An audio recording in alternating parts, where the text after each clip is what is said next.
Zach Palmer here at the New York Auto Show.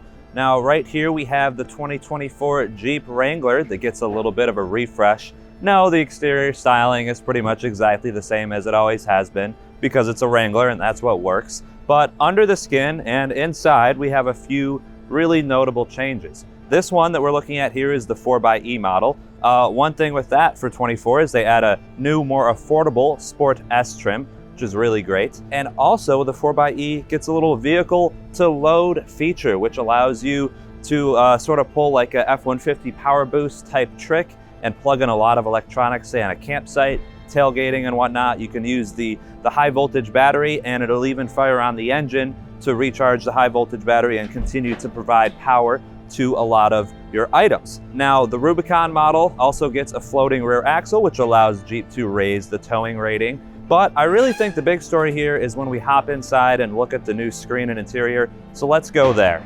So in the interior here, the big change is this huge Uconnect 5 screen. So Jeep actually had to redesign the center stack here around that screen because, well, it's huge and completely differently shaped from the previous one. But the fact that we have Uconnect 5 in the Wrangler is a great thing that brings Stellantis's best infotainment tech to us. It's a lot classier system, a lot faster, a lot nicer looking than the previous Uconnect 4.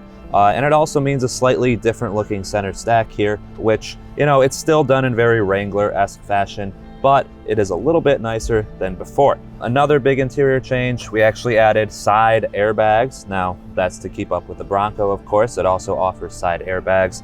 And that really is the theme of this little Wrangler refresh that we have going. There's a Rubicon X, which is like a fully loaded Rubicon with everything on it. You have the 4xe, the cheaper one, to sort of do a value play. And the tech, the Bronco was way ahead in tech before, but now the Wrangler is right around there with this new Uconnect 5 screen. And yeah, those are the changes for the 24 Wrangler, just make it a little more competitive.